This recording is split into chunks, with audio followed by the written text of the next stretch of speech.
Teach me grappling. Teach me grappling. Teach me grappling. I couldn't even talk. Did you guys see that fight last night? Oh my gosh. Conor McGregor, Khabib, Nurmagomedov. Incredible fight. You guys, I just dropped a video last night showing you guys a little bit of the neck crank / choke. Again, I want to go over that again because when I did it, I didn't see a lot of instant replay, and the way I showed it was technically a little bit wrong. So I'm going to fix that. I'm going to correct it. So let's go down.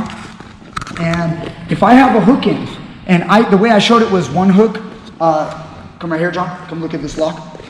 Chin down. And then I talked about the crank being this, and then how the hip is locked.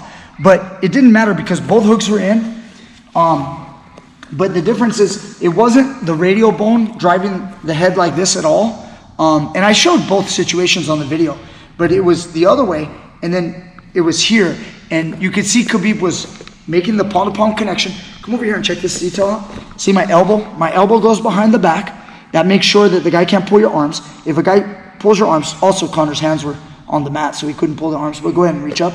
See, he can pull the arms pretty good like this. But when my elbow goes here, when he pulls, it's really hard for him to pull. All the pressure goes into the back of my wrist, and it pushes into his back. So it gives you good leverage to keep your choke.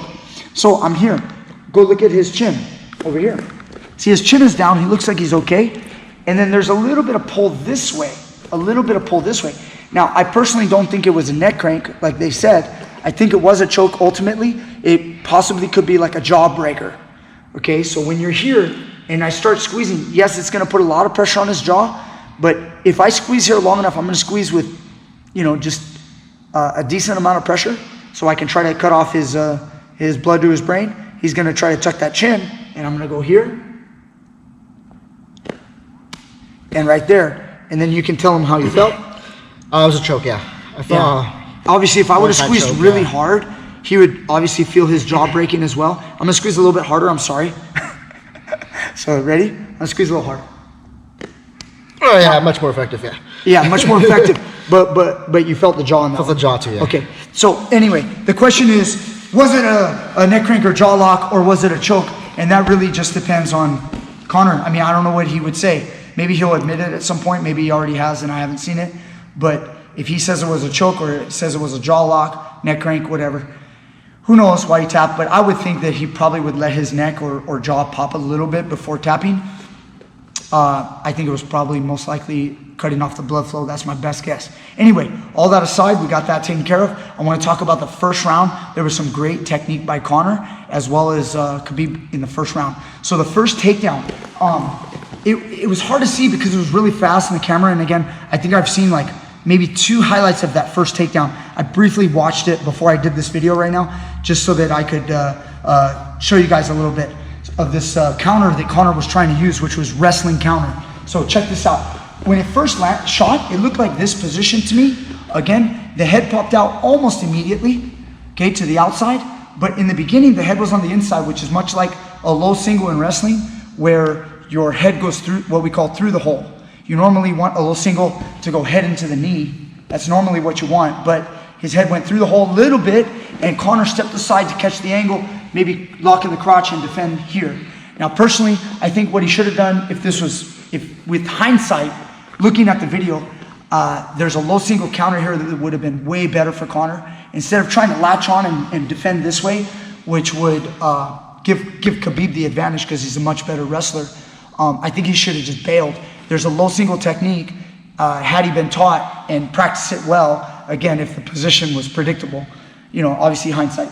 Right here, what I do is I take, as he's trying to push right here and I'm trying to sit and control, you step off of the guy here and put your foot on the back of his armpit, shoulder area, lat muscle, and then all I'm gonna do is just jump forward and kick off of his body and pull my leg out. So that's a pretty good defense for a low single, especially if you're a striker and you don't want to grapple. If you don't want to grapple and a guy gets down here on the leg, if you try to latch onto him, he's going to outsmart you with grappling skill, okay? But if I'm like, just want to bail the position because I'm afraid he's going to take me down right here, he's pushing, go ahead and push. See, I'm just going to step around and go here. Once in this position, when I step on his shoulder or his body in any way right here, try to climb up my body. It's very, very difficult for him to climb up the body because you've got a foot right on him. So it's a pretty good defense. just to escape the position. That's what I think he should have done, but it didn't matter because the head popped out almost immediately, and he probably wasn't prepared with that technique anyway. So Conor chose to kind of go this way, and then you don't want to be low, so Khabib starts to drop his butt and raise his head a little. Just go to your knees. There you go. And we're here, and we end up like this. Now, out of this position, here's the defense that Conor was attempting to use. Pulsing on the head and grabbing at the butt or the thigh area, and you want to pull up. So as you're in this position, he's sitting in this corner, and he's trying to drive pressure. And then through this position, the fight ends up back up on the feet. So as he lifts the leg, right here, now Conor takes his leg and puts the leg behind the knee. Okay? Now, if I'm out in front, okay, right here, I can be swung off balance to the left. Okay, so if you kind of just grab my leg and kind of swing me to the left. Yeah, like that. I can fall off balance and get taken down. So what Conor does is he's pushing on the head, and I'm gonna hop to the side and make a grip. I wanna make a grip over here and cut an angle. Now at this angle, with the pressure into Richard's knee, it's hard for Richard or Khabib to swing you down. Go ahead and swing to the left. See how I have good pressure? This is something BJ Penn would use a lot if you guys watch old BJ Penn fights.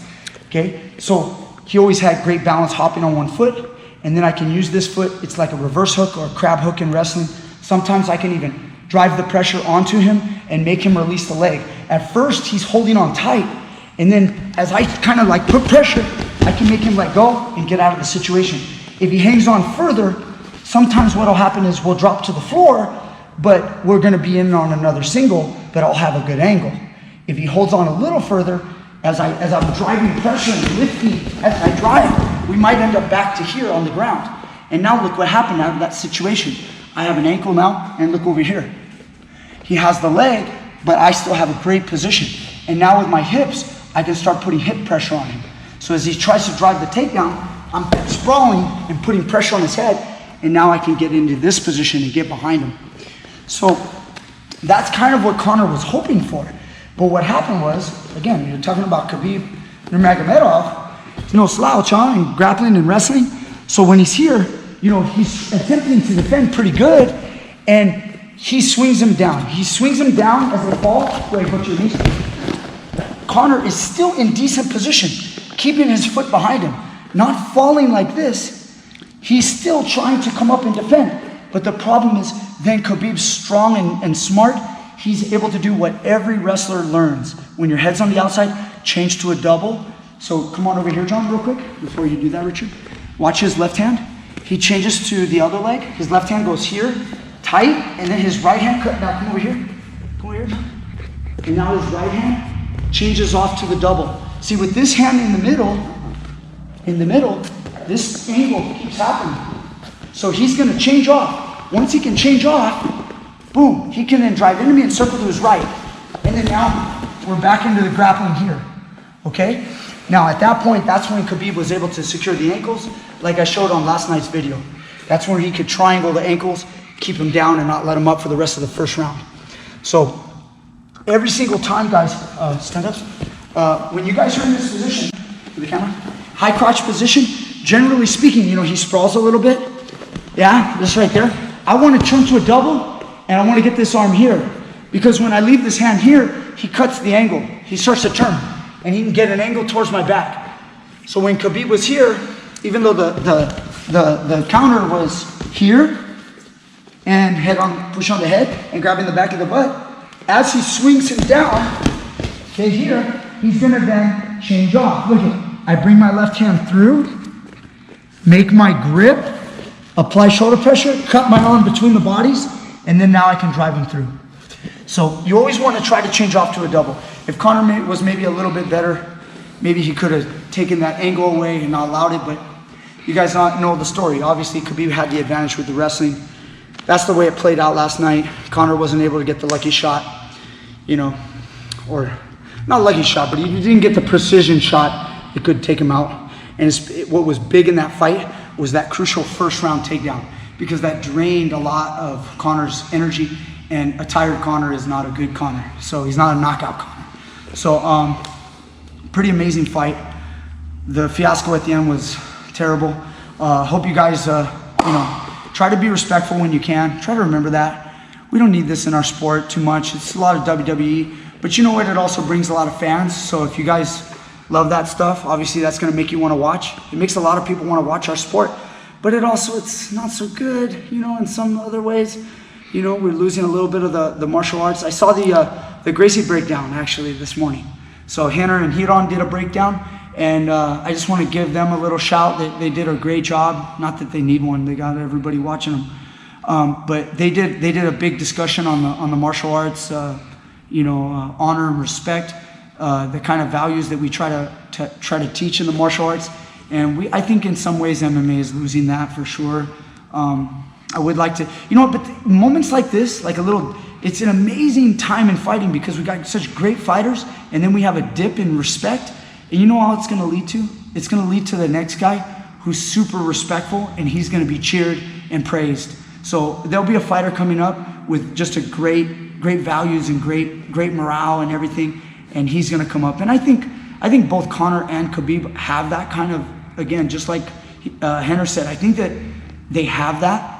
But I think Conor's trying to promote a fight, and Khabib got pissed off because of the religion and the crap talking on his father and his country.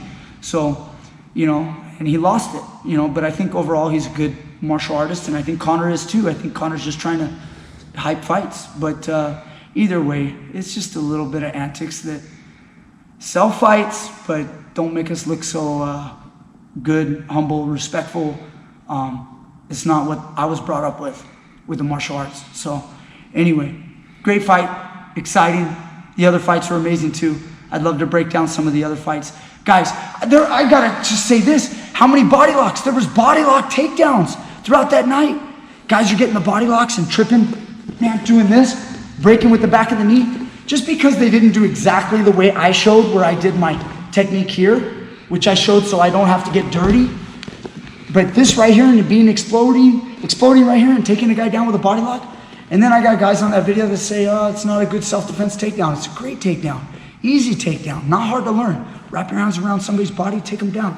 There was the crescent sweep by, I think, Pettis, maybe the little one. He hit a nice little crescent sweep that got up on his feet. There's a lot of good technique last night. Tony Ferguson's an animal. Oh my gosh. And it's just incredible night of fights. So thank you guys so much. Teach Me Grappling. Click the link down below. Patreon and PayPal. Hit me up. Subscribe to the channel. Contribute to the channel. Gonna keep breaking this stuff down for you, making you better at grappling, making you better at jiu-jitsu, catch wrestling, whatever you do, sambo, I don't care, whatever. I'm here to help you guys. Thank you so much. I appreciate you. Thank you, Richard. Thank you, John. And let's go enjoy the rest of our weekend. See ya.